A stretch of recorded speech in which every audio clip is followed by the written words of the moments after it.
আসসালামু আলাইকুম, কেমন আছেন সবাই? আলহামদুলিল্লাহ আমি ভালো আছি। আপনারা কেমন আছেন? দেখেন আজকে আমি আপনারা খান কি না ঠিক জানি না, আমি একটা রেসিপি নিয়ে আসছি আপনাদের সাথে শেয়ার করবো বলে। এটা হচ্ছে কোরবানি মাংস, গরুর মাংসটা। আমি এটা দিয়ে আজকে নোনতা শাক বলি আপনারা কি বলেন আমি ঠিক জানি না। তো আমি এখানে মাংসের মধ্যে আমি পরিমাণ মতো সব মশলা দিয়ে দিয়েছি। 2 টেবিল চামচ আদা রসুনের পেস্ট দিয়েছি, 1 টেবিল চামচ ধনিয়ার পাউডার, 1 টেবিল চামচ জিরার পাউডার। এগুলো আমি ভেজে নিয়েছিলাম, ভেজে গুঁড়া করেছি। তারপর পরিমাণ মতো দারচিনি, এলাচি, লং, একটা বড় এলাচ, 2টা তেজপাতা, এগুলো দিয়েছি। 5-6টা কাঁচামরিচ ফালি করে দিয়েছি। 1 কাপ পরিমাণ মতো পেঁয়াজ দিয়েছি। 2 কাপ পরিমাণ মতো আমি এখানে সয়াবিন তেল দিয়েছি। সব কিছুই পরিমাণ মতো দিয়েছি। মাংসটাও মেখে নিলাম আপনাদের সামনে। তো আমি এটা দিয়ে এখন নোনতা শাক বলি এটা আমি রান্না করব। বিসমিল্লাহির রহমানির রহিম। চুলাটা জ্বালিয়ে দিলাম। আমি এখানে 1 টেবিল চামচ উঁচু করে 1 টেবিল চামচ আমি এখানে হলুদের পাউডার দিয়েছি, 1 চা চামচ মরিচের পাউডার, তারপর আদা রসুন 2 টেবিল চামচ,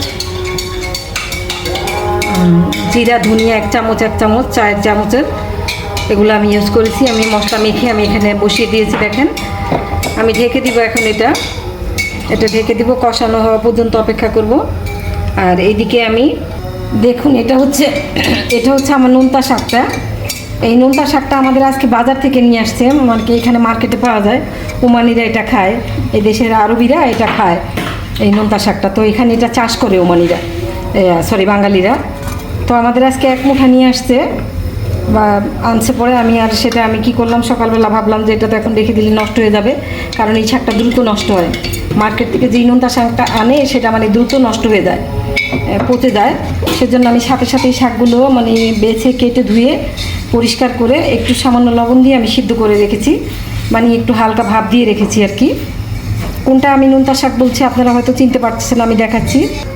এটা হচ্ছে নোনতা শাক। দেখেন এই যে এটাকে আপনারা কি শাক বলেন? অনেকে নুন্না শাক বলে, এটাকে নুন্না শাক বলে মনে হয়। হ্যাঁ, আমরা এটাকে নোনতা শাক বলি। এই যে নোনতা শাক, এই শাকটাই। এটা হচ্ছে আমার বাগানের, এখানে আমি ছোট্টখাটো একটা বাগান আছে আমার।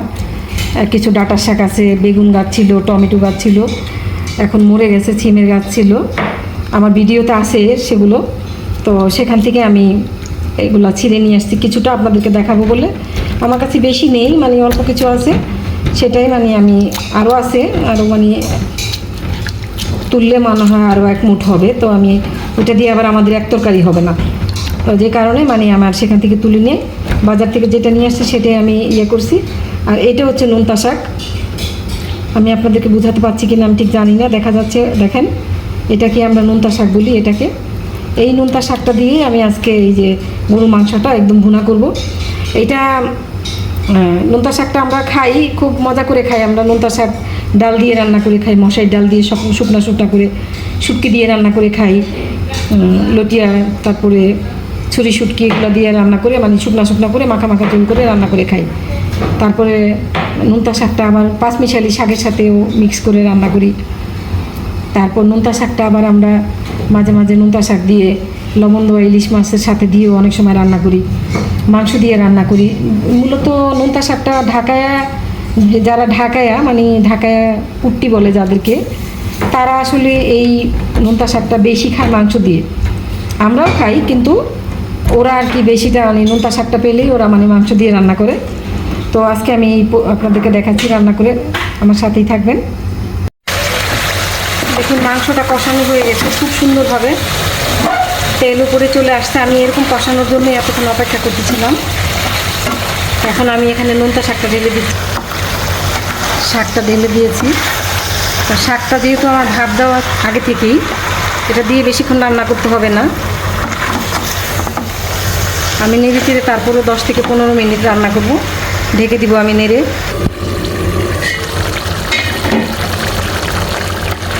তো দেখুন এই ছিল আজকে আমার নোনতা শাক দিয়ে গরু মাংস রান্না। এটা আমি আরেকটু শুকাবো, আর একটু ভাজা করবো শুকায়। তো আপনাদের কাছ থেকে বিদায় নিয়ে নিচ্ছি। আরও 10 মিনিটের মতো রান্না করবো, এটা শুকিয়ে ফেলবো পুরো পানি। একদম ভাজা ভাজা হয়ে যাবে। পাতাকপি দিয়ে গরুর মাংস দিয়ে রান্না করলে যেরকম হয় সেরকম হবে, তেল ভেসে উঠবে। তো কেমন হলো আজকে আমার এই রান্নার রেসিপিটা? ভালো লাগলে অবশ্যই লাইক দিবেন, শেয়ার করবেন, কমেন্ট করতে ভুলবেন না। ভালো থাকবেন। আল্লাহ হাফেজ। আসসালামু আলাইকুম।